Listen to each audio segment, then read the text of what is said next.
What's up, YouTube? Welcome back. Nice beautiful day. I came to the yard. We're about to do maintenance on this truck. It's going to be the first oil change after the Inframe.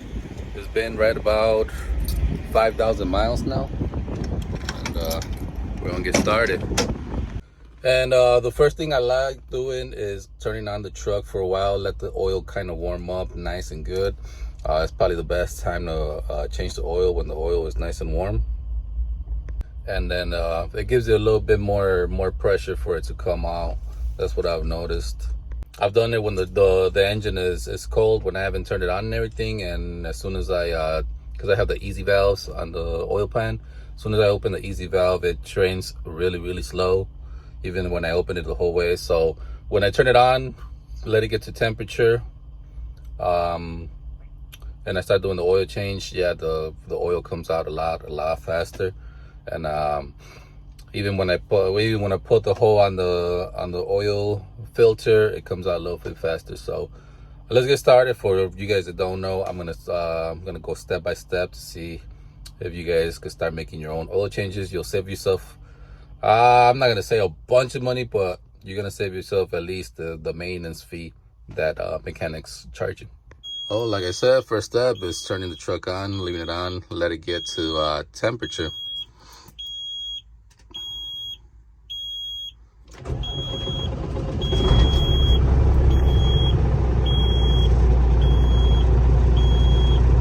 Now for the filters, I do have all Caterpillar filters. I'm going to be changing both fuel filters, the oil filter, and I will be changing the air filter this time. For those who don't know, the air filter is recommended to be changed every other oil change service, and I've been having this air filter since May 12th. So it's overdue, so I'm gonna change it. I was gonna talk about the fuel filters. I was reading about a couple of threads that said the Fleetguard primary fuel filter is a lot better than the Caterpillar filters. I don't know how much that is true, but what I did notice is they did the Inframe. They put all Fleetguard, filters, and I do feel a little bit better response on the fuel. But I'm going to change them all, or on the throttle, I should say, better response on the throttle.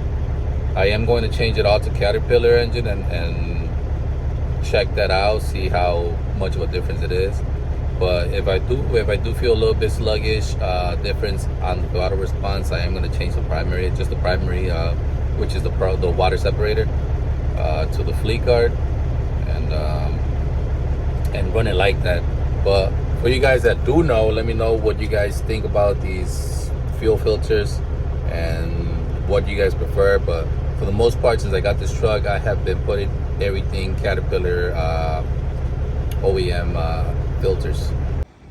Here are the tools I will be using. This is what I use. This is a door pin knocker. I used to use this to take the pins off the door hinges back when I was working in GE for appliances. But now I use it with the hammer and puncture the hole for the oil filter so it could drain out. And then we also have for the oil filter, it's a 1/2 inch. So I have this bar as well. And then got these for the fuel filters. So let's get it started. Here is the engine, still nice and clean. I washed it last week. The truck was washed last week, but you can't really notice. But yeah, the engine is still pretty clean, pretty nice, no leaks. So that's also always a positive. Well, let's go on the other side. If we come here to the back, these are the parts I'm going to be using. So I will be using Shell Rotella T5. 3, 6, 9, 12 gallons, but I'm only gonna be using 10. This is the part number for the air filter. Got diesel here. Got my nice quick pump for when I'm done using the old oil. So oil filter. This time using all Caterpillar parts this time around. This is the secondary.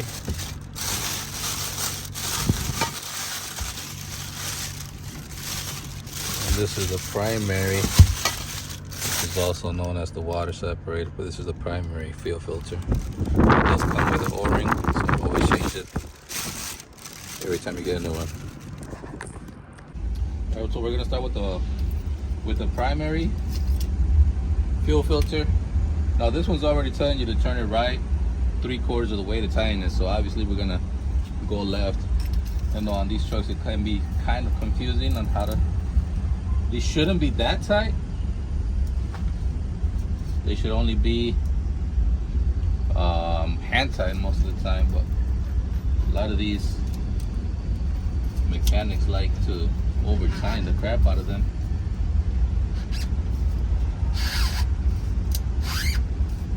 There it goes. And I do like grabbing it from up here with the ratchet, because if you guys grab it from here, it'll start bending. But that's loose enough so you can take it off by hand.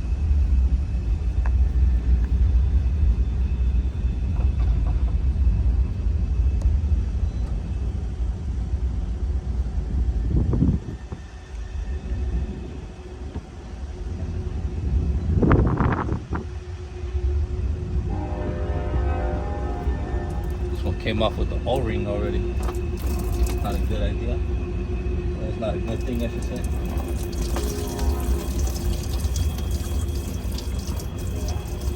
And now this bucket, it's a 14 gallon bucket that I bought from Home Depot. It's easy for me to drain all the oil plus whatever diesel I'm not using. But as you guys can see, the O-ring came out of that one. So let's fill up the new one, or let's get the new O-ring and put it right under here. So we open up the new filter, grab the new O-ring. Now we're gonna put it up here by hand.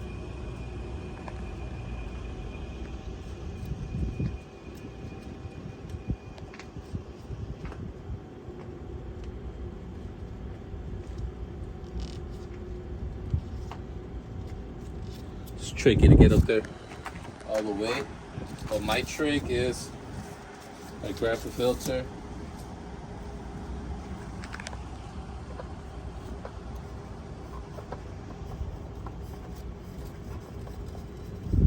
I start tightening it up so the gasket will go up, the O-ring.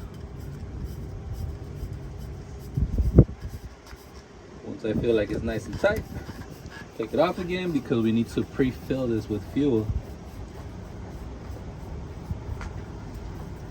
And that helped the O-ring seal all the way to the top.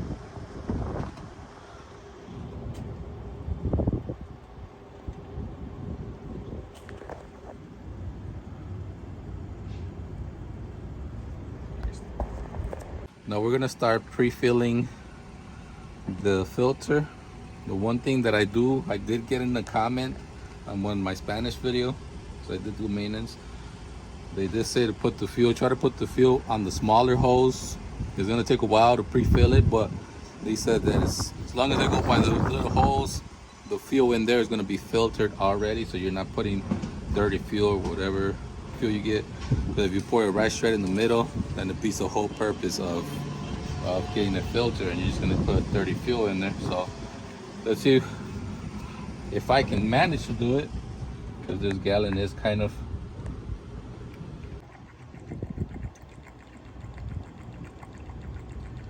So it is going through all the holes. It's a little messy. I don't want to use the extension on this thing because it's kind of tough. I bought the one that has the safety thing on it, so spilling quite a bit of fuel, but. Alright, so I managed to fill it up. Now let's try to put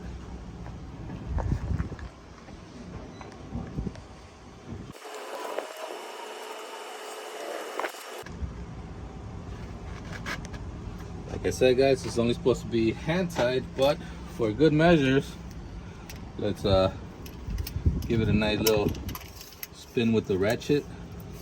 Let's put it around. Put it on right first. So on the picture it tells you 3/4 of a turn, but I just like giving it maybe 1.25, and that should be fine. And once installed, I do like to give it a nice little wipe down. That way it can look nice and clean and new. And another reason why is because I was gonna leave it there dirty like that one time, and my wife was here helping me, so she said if it's gonna be new, make it look new. Why you gonna leave it crappy like that? So yeah, not all the filters, as you know, the frame could be as filthy as it can, but those filters are gonna be brand spanking new with the paint job that they did in the Inframe. Okay, and here we go. Whatever we did in the primary, we did in the secondary as well. Okay, it is kind of hard to put the ratchet right in there, but I noticed that if we put it in here like this, all the way down, and when it's down there, you bend it like this, put it right through the filter, should be coming up real simple, real easy. Make it easier. I got used to it after the first 2 times that I did the oil change by myself. So here they are. This is the primary, and this is the secondary. Let's get on with the engine oil. Did I say engine oil? Never mind. We're still on this side. Let's finish off and get this air filter. So as you guys can see, it's only 3 clips, 2 and 3, that clip onto the air filter alone. I already took all of them off, and it's easy. But always remember, inlet, arrow goes inside. And here is the nice dirty filter. You guys think it's dirty? I think so. Yep, nice and dirty. Grab a rag and see if I could clean up whatever residue is in there. Here's the brand new one. That's more like it. Whew, I needed it. Inside, can't really tell too much. Yeah, you can tell. Outside, you can really tell.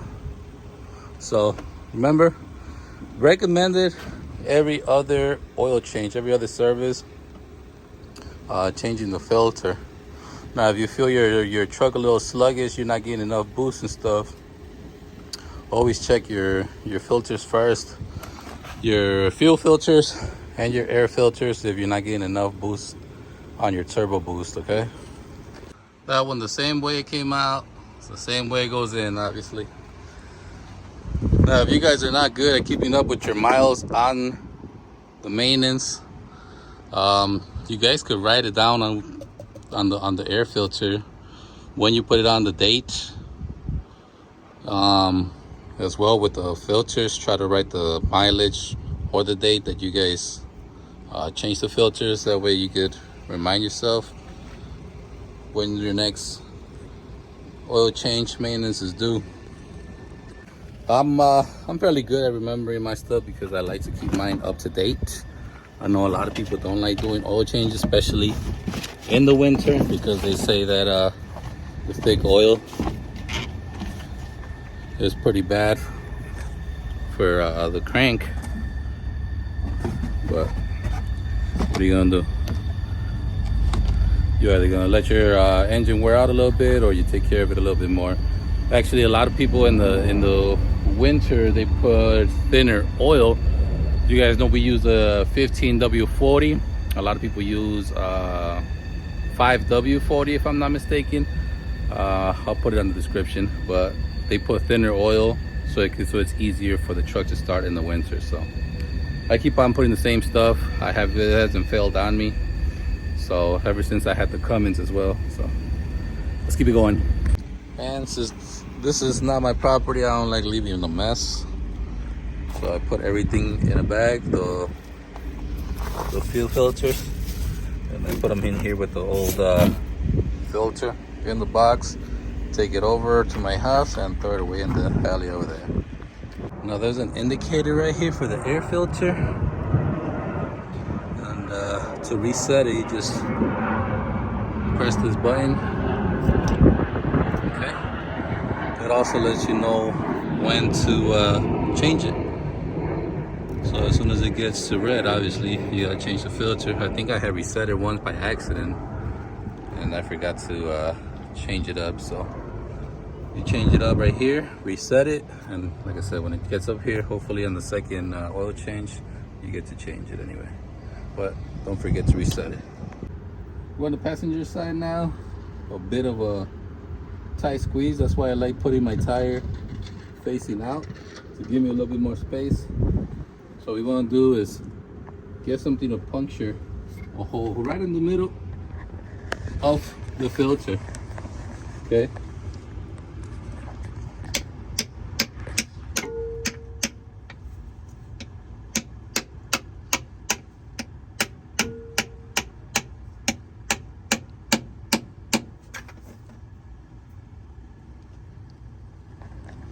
There you go. And while that's going, we got the easy. I'll put it over here. You can see it.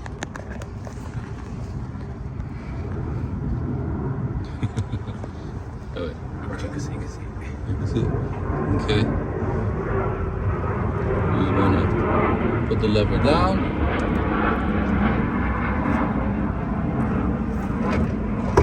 Adjust this bucket and open it the whole way.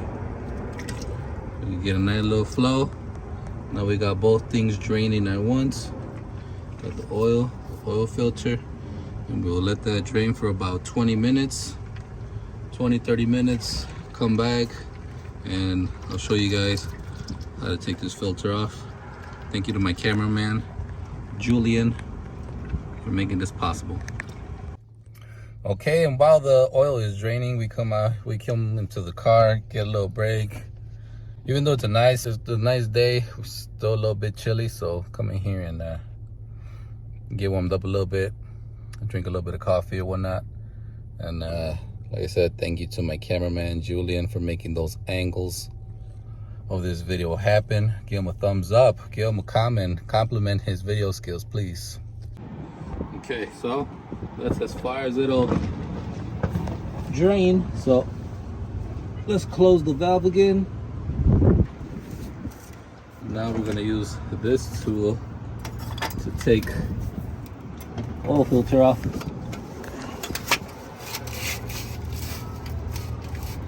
And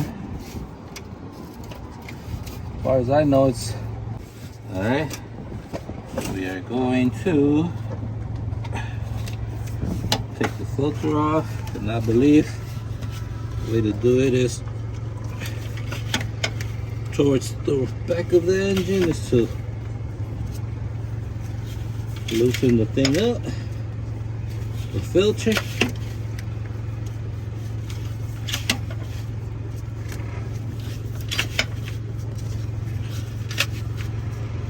Okay.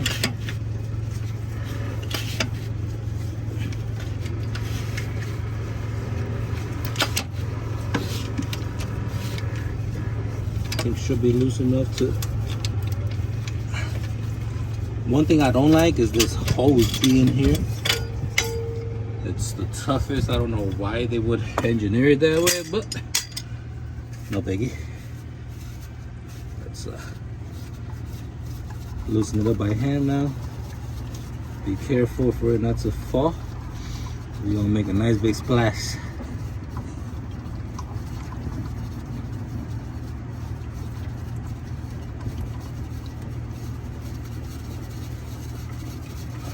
Quite a bit of threading on these filters, so you gotta be patient.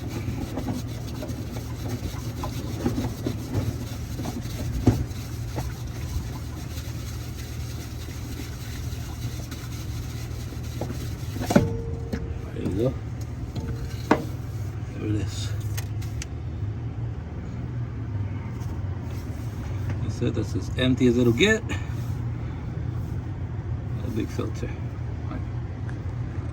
And what I do like to do, just like I do with my cars, is put a little bit of used oil on the gasket alone. Just grab a little bit. Spread it around. Just for it not to get stuck with the heat. So next time it doesn't make it too much harder to take off. Awesome. Now it's time to put the new one. Kind of tough.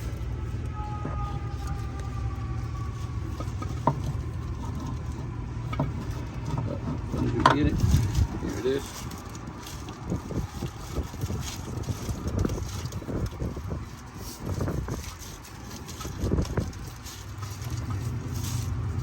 Like I said, this hose gets in the way. It's a little tough, but it's doable. You just gotta be patient with it.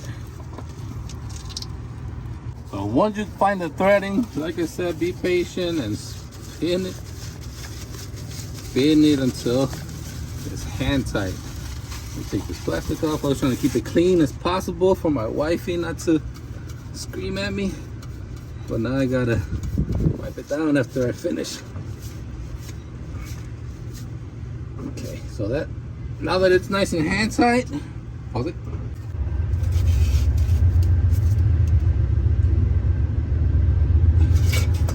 That's it. You don't want it too tight, then you won't be able to take it off next time. And like I said, give it a nice little wipe so it can look nice and clean. Give it a nice presentation, because like I said, the frame and everything else might be dirty, but the new parts, we gotta make them stand out. That's how it works. Okay. So after draining all the oil, we're gonna start putting our oil. Like I said, we're using T5. It's not a promotion, I'm not getting paid, but it's the thing I've been using since I started with this Caterpillar Rotella T5. It takes 10 gallons, so I have 4 boxes of 3 each, 12 gallons. I have 2 left over for emergencies or such, just to have it in the truck. So let's get it started. Let's put 10 gallons.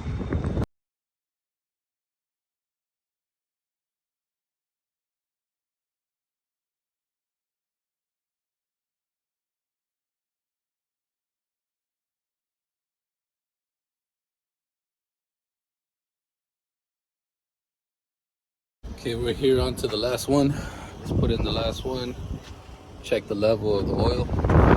Might need just a little bit more from somewhere, from another gallon, but for the most part, like I said, it always takes 10. Let's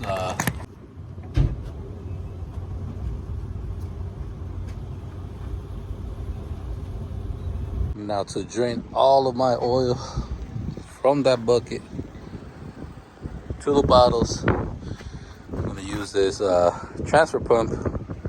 I used this transfer pump a while ago because this tank was not transferring the fuel back to the other pump or the other tank, and I was left with no diesel on that side sometimes, so I had to stop every once in a while and use the transfer pump from this side and transfer it to that side. I mean, it was a lot more time that I was spending than driving doing that, till I finally got it fixed, which they put, you know, direct lines on the bottom with some ugly valves that I don't even like, but whatever, it does the job, right? And this, obviously I grabbed the cable.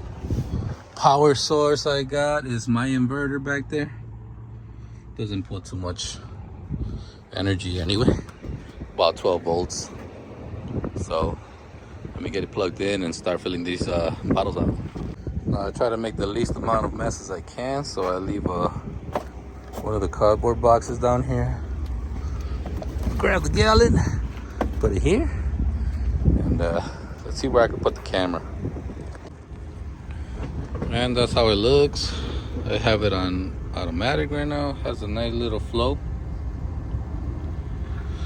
It's not the greatest flow, but it's a lot better than like I said, it's not the fastest flow, but it's a lot cleaner, better than the mess that I didn't do that much of a mess, but you gotta cut a freaking bottle and dip it in there and fill them up. This way, just do this.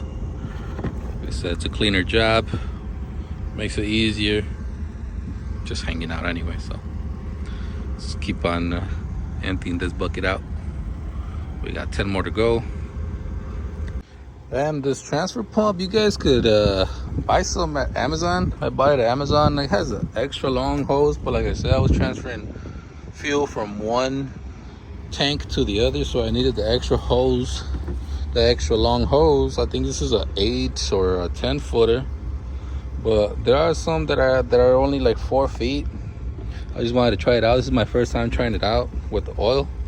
It's working pretty good, but I think these things are on Amazon for like 50 bucks. There might be some other ones that are cheaper, and they work great. They work great if you want to keep your job a little cleaner, not spill any oil. I would highly recommend these. And then I'll put the where I got it from, on the description, in case you guys are interested in buying one.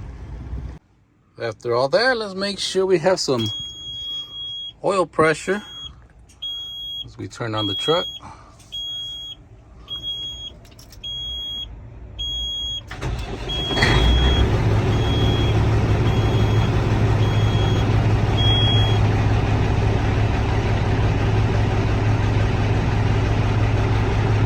Excellent.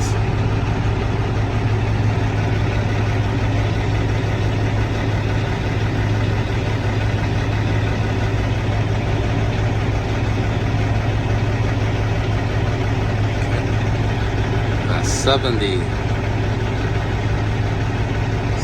pretty good. Now, I don't know about you guys that do your own maintenance and stuff, but I never pre-fill the oil filter with oil. I know there's some of you guys that do pre-fill it, but as you guys can see, that hose that I have down there makes it kind of hard for me to, you know, screw it on the oil filter housing anyway. So I'll be making a big ass mess if I do try to pre-fill it, and I think that's one of the reasons why I don't. But I think in Caterpillar specs it does say you don't have to pre-fill it. So if you guys don't pre-fill the oil filter, you're fine. But always pre-fill your diesel filters. And the diesel filters, like I said, try to pre-fill them on the little hose, so it does filter it already. That way, that fuel that you're putting in is filtered, is clean.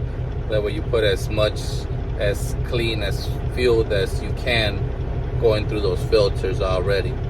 When you do pre-fill them all the way to the top. It doesn't have to be overflowing, but just make sure they're all the way to the top. Now this time around, it did take up, burn up. I don't know, maybe it just took up two and a half gallons this time. And this is the first interval that I changed it in the first 5,000 miles. As you guys know, it's a break-in process. So first 5,000 miles, you gotta do the oil change, and then after that, then you start doing them every 10 to 12,000 miles, whichever you prefer. I do them every 10,000 miles. That's just my preference, but you guys can do as you please. 10 to 12. I'm local, so I know I'm giving this freaking truck a lot more work, since it's a lot of wear and tear because of the heavy loads and stop and go and traffic and stuff like that. So I'm giving it a nice good wear and tear on this truck. That's why I try to do it every 10,000 miles. There was a couple buddies of mine that suggested for me to do the T6, which is the full synthetic blend, but I have this I had the T5 already before the Inframe, and I wanted to use it this time around again. I don't know how I feel about the T6, which is the full synthetic. Like I said, if you guys are using full synthetic, Let me know what you guys think about that too. They do say that it does give you a lot more oil pressure, which these Caterpillars, they love oil pressures, and that was one of the reasons why I did the Inframe as well, because my oil pressure was dropping so much already.